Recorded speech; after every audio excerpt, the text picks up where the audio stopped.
Indus public social forum पारां forum जी 14हीं सालगिरह ऐं जश्न आज़ादी जे हवाले सां सक़रंड जे स्टेशन रोड ते शानदार जश्न मल्हायो वियो, जंहिंमें कीरिया बिरादरी खां सवाइ मुख़्तलिफ़ बिरादरियुनि जी अहम शख़्सियतुनि शिरकत कई, जिन में सरदार अब्दुल सत्तार कीरियो, शहज़ादा अब्दुल्ला ख़ान, सरदार वसीम बारी, मोहम्मद अली मरी, अलह उबायो कीरियो, प्रोफेसर जान मोहम्मद कीरियो, नूर अहमद लाखो, हाजी अली नवाज़ चांडियो, अली अकबर जमाली, काजी जावेद सनाई, बिलावल खान कीरियो, सैयद उज़ैर अख्तर शाह, ताज मोहम्मद मक्सी, सैयद अली हैदर शाह, गुल मोहम्मद लगारी, सैयद एहसान शाह ऐं मोहम्मद इलियास कीरियो समेत मुख़्तलिफ़ शहरनि मां आयल कीरिया बिरादरी समेत अहम शख़्सियत शिरकत कई, जिन पंहिंजे अलॻि अलॻि ख़िताब में इंडस फोरम जे समाजी ख़िदमतुनि ऐं सरदार अब्दुल सत्तार कीरियो जे सियासी समाजी पासनि ते ॻाल्हायो।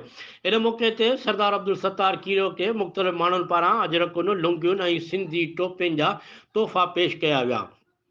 प्रोग्राम के निसार अहमद कीरियो, नवीद वली कीरियो, अब्दुल रशीद कीरियो तरतीबवार हलायो, जॾहिं त मोहम्मद बचल कीरियो, शौकत हुसैन कीरियो ऐं हाजी हुसैन बश कीरियो इंतज़ामनि जो जाइज़ो वरितो। इन मौक़े ते सरदार अब्दुल सत्तार कीरियो सदारती ख़िताब कंदे चयो त अॼोको प्रोग्राम तंज़ीमी प्रोग्राम आहे। असांजा कुल 85 यूनिट आहिनि। इरादो हो त प्रोग्राम वॾी सतह ते कयूं, पर ताज़ो सराड़ी रेलवे सान्हे जे करे प्रोग्राम सादगी सां करे रहिया आहियूं। उन हूंदे बि हज़ारे माण्हुनि जो समुंड ॾिसी महसूसु थियो त आम माण्हू इंडस पब्लिक सोशल फोरम सां मुहबत रखे थो। हिन चयो त सिंध में सिर्फ़ पीपल्स पार्टी वाहिद तंज़ीम आहे जेका अवाम जे अहजनि ते मरम रखंदी आहे, बाक़ी ॿियूं पार्टियूं नाले जूं आहिनि। हिन इहो बि चयो त ईंदड़ इलेक्शन में इनशाअल्लाह मुखालिफ़नि जूं ज़मानतूं ज़ब्त थींदियूं। हिन वधीक चयो त जेकॾहिं सियासी क़यादत आहे त आसिफ अली ज़रदारी ऐं मैडम फरियाल टालपुर जी आहे, जंहिंजी वसी सोच सबबि सिंध जो अवाम खेनि न सिर्फ़ वोट ॾिए थो, पर जान जो नज़ारो ॾियण खां बि नथो थी वञे। हिन चयो त मुंहिंजी आसिफ अली ज़रदारी सां भाईपीअ वारो रिश्तो आहे जेको जवानीअ खां निभाईंदा अचूं। बाक़ी पीपल्स पार्टी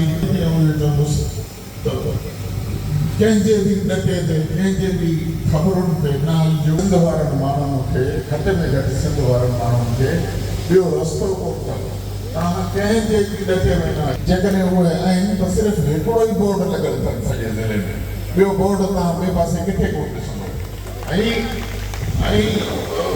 उहा त ख़ैर हुननि जी पंहिंजी सोच आहे, या थी सघे थो असां पीपल्स पार्टी वारनि सां उन्हनि जी का नफ़रत जो इज़हार आहे, या असां सां नथा थियणु चाहिनि या न चाहिनि, या असांजो मुआवज़ो कोन वणे, उहो ख़ुदा करे कनि।